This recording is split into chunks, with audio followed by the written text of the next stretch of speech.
Winnie the Pooh is darker than you think. Ho, ho, ho! This Winnie the Pooh theory might ruin the whole show for you. I'm sure many people growing up watched Winnie the Pooh, or at least know of the existence of this show. Winnie the Pooh has a bunch of different characters that live in a woodland area, but there are three main characters here. We have Piglet, Pooh, and Eeyore. One current running theory is that these three characters right here, the main ones, are based off of people that have mental illnesses. And when I explain this, it's going to make a lot more sense. First up, we have the main character, Winnie the Pooh, who's said to have an eating disorder. This is why he's always looking for honey and stuffing his face with it when he gets the chance. Secondly, we have Piglet, which is Pooh's friend, who seems to have an anxiety disorder. And thirdly, which is the case I believe the most heavily, is Eeyore. Eeyore is said to have depression, and let me show you some of his quotes. In this scene, he builds a little lean-to. He says, "Not much of a house, just right for not much of a donkey." He also doesn't have a tail, and he's constantly moping on the edge of cliffs. Even if you don't think Pooh or Piglet have something going on, Eeyore is pretty obvious. This man must have a death wish. Ho, ho, ho! I definitely would not recommend doing what this man is doing right here. In this video, this guy looks like he's walking through very shallow water when he suddenly comes across something known as a cone snail. Cone snails are a very beautiful species of snail. They have very nice shells. However, there's a big reason why you don't pick them up. These cone snails have an appendage that acts somewhat like a harpoon.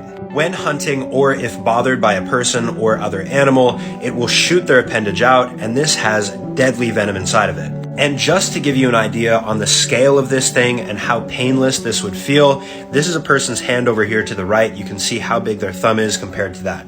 This appendage is very small. And the scariest part about this is cone snail venom does not have an anti-venom. If you get stuck by one of these harpoons, you're gonna have to hope and pray that you're alright. Fortunately, there's only 2 species of cone snails that have been known to be actually deadly, but the other ones still cause pretty bad consequences. Listen, I don't care how pretty the shell is. If you see one of these, swim the other direction. Always look in the toilet before pooping. And this is why you should always check the toilet before doing your business. At a quick glance, this toilet doesn't seem like it has anything inside of it. But when the person zoomed in, they discovered the head of a snake inside of the toilet, and I'm sure that this head is attached to the rest of the snake. To make matters worse, this isn't your standard toilet where you sit on it and you're about 8 inches from the bottom. This is one of the squatting ones, so you get very close. I also can't really tell what type of snake this is, so I apologize for not being able to enlighten you on that, but regardless of what kind of snake, this is terrifying. The chances of finding a snake inside of your toilet, though, are quite low. You're more likely going to find spiders. This person right here did end up finding the spider after they flushed the toilet before using it, and the spider ended up trying to climb out, but failed. Again though, if you live in other places other than Australia, you're probably going to be fine. This TikToker, for example, ended up finding this, what I assume to be huntsman spider on the inside of their toilet, and took a video. So remember, next time you go to drop a deuce, check the toilet. This man must have a death wish. No, Santa, you're actually wrong. This isn't that dangerous. In the video that you guys watched in the beginning, this man is attempting to move a full colony of bees out of a potted plant that was behind him. This guy was also not wearing safety equipment, which might not be a good idea, but honestly, bees are pretty chill. These bees are not very aggressive at all unless they're bothered, but in terms of humans, they're pretty indifferent. And they actually, if you're very frequently visiting them, can recognize you and befriend you. Now, if we're talking about these bees though, this would be a horrible idea. This is an Africanized bee. This colony right here is a colony of Africanized bees, and they've been known to attack people that are 30 feet away from them that aren't even bothering them. The image of the man in the photo right here, his name is Larry Goodman, and this guy was a farmer in Texas. The man in the photo right here is Larry Goodwin, and this guy was a farmer in Texas when he drove a tractor past a colony of Africanized bees. All of a sudden, 40,000 bees flew out, and they ended up stinging him to death. With that being said, this guy is handling these bees safely, and nothing's wrong. I wouldn't do that if I were you. This is why you always have to pay attention to labels. In the video that I showed you guys, this right here, if you don't know, is an EpiPen. And the lady that was using the EpiPen actually has it the wrong way. So this side up here where her thumb is where the needle comes out. So when she pressed down and activated the EpiPen, it ended up going into her thumb. Now, firstly, the needle is quite large to go into your thumb. It has the potential of going all the way through and touching your nail, but this isn't the worst thing that could happen. EpiPens are used as a tool to prevent and stop anaphylactic shock directly in its tracks. Anaphylactic shock occurs when you have an allergic reaction. This could be something like getting stung by a wasp or bee. And anaphylactic shock can cause death, so EpiPens are good. Essentially, they contain pure adrenaline, so they're responsible for your fight or flight mode. And if you accidentally inject it without having a need for it and you have some type of heart issue, even minor ones, this can potentially cause a heart attack. Lesser complications are necrosis, which is death of your tissues, or you could, best case scenario, just experience a little bit of pain and learn your lesson. The chances of worst case scenario happening by accidentally sticking yourself with an EpiPen is very low, but it's still a possibility, and you should obviously not inject yourself. I wouldn't touch that if I were you. We should have learned this lesson a long time ago. You're not supposed to pick these guys up. The guy in the video that you guys just watched was a kayaker kayaking in Queensland, and this guy picked up this fish right here from a rocky area. For those that know, you know that you're not supposed to pick this up. For those that don't know, this is a stonefish. Stonefish are an extremely venomous species of fish that have 13 spines approximately on the top of their body.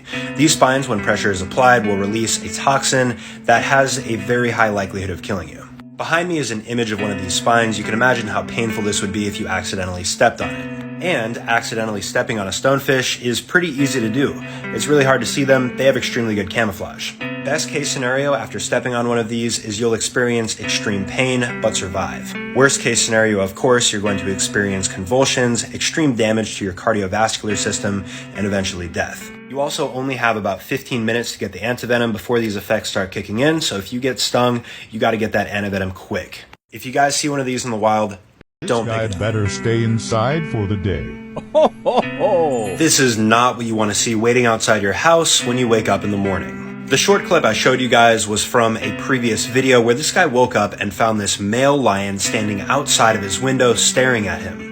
When he goes into the kitchen, the lion becomes aggressive and starts lunging towards it. And honestly, I don't think that this chicken wire here would do a really good job of protecting you if this lion really wanted to get in. I mean, look at how menacing this guy is. I would not be feeling comfortable right now. The real reason for this male's aggressive behavior is actually because there's a female lion outside pretty close to the house that's in heat. Now, if you don't know what in heat means, this basically means that the female lion is trying to reproduce and get the male lion to perform these acts on her. This automatically makes lions much more aggressive, and anything that is not a lion that tries to get close to the female is going to get attacked. This guy's best bet in this case is to just wait this out and hope that these lions leave. But I'm pretty sure he's smart enough to know that. Look at how aggressive this lion is. Don't eat this if you love being alive. This harmless looking mushroom right here is not so harmless. The mushroom seen in the photo behind me is known as the death cap. And this is for very good reason. This mushroom in its infantile stage looks like many other mushrooms, so it's pretty easy to confuse, and it's about the size of a matchbox. As it matures, the cap on top takes full effect, and then there's a ring right here. And this mushroom is part of a class of mushrooms known as Amanita mushrooms. Here's another popular mushroom that's an Amanita, just so you guys get an idea. These mushrooms typically are pretty deadly. Now, here's what's going to happen if you end up eating one of these death caps. About 8 to 12 hours after eating this, your blood pressure is going to drop, you're going to feel nausea, dizzy, you're going to vomit. But then, you're going to feel good for about 72 hours, but this is just the calm before the storm. While you think everything is fine, your kidneys and liver is getting severely damaged. 30% of the time, this causes you to lose your life. And in most other cases when you survive, you're going to require a full-on liver transplant, a surgery, in order to survive. And this is all from eating just one little mushroom. Man just woke up the volcano. Well, that's definitely one way to wake up a volcano. The video I showed you guys is one that has been very viral on social media over the past few years. When this object first penetrates the surface, it's very small. However, shortly later, a very violent reaction can be seen, and this just keeps on expanding throughout the video. Most people think that the object thrown in was a rock, however this is not true. It was actually organic matter. These people took a box and then put a bunch of different waste, such as seen in the photo above me, and then tossed it in. And you know what else is organic waste? You, me, every person on this planet. So this means that if you were to fall into a volcano, this is the exact same thing that would happen to you. There would be an extremely violent reaction, and this lava would just keep on expanding. Throwing organic waste into volcanoes is also pretty dangerous. It releases something called VOG, or volcanic fog. And this volcanic fog contains a lot of different bad gases that can really cause irritation or even death. And this is one of the main reasons why we don't just throw our trash into volcanoes. This is not a very ideal scenario. This guy must have a death wish. You should never ever do what this guy is doing right here. In the video that I showed you guys, this guy brought his grill inside of the house to cook for everybody to eat. Now, I don't care how cold it is, how windy it is outside, this is not something that you should be doing. Depending on the type of grill that you own, if you bring it inside the house, there can be some different consequences. Firstly, if this guy brought a propane grill into his house, this could release toxic gases, such as carbon monoxide.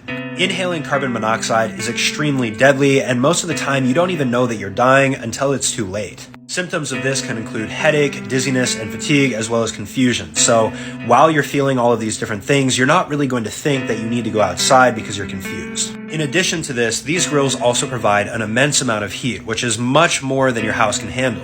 Grills and barbecues are one of the leading causes of house fires, so having it inside of your house where everything around you is flammable is a terrible plan. So next time you think it's a good idea to bring your grill in your house, don't do it. You could be saving lives.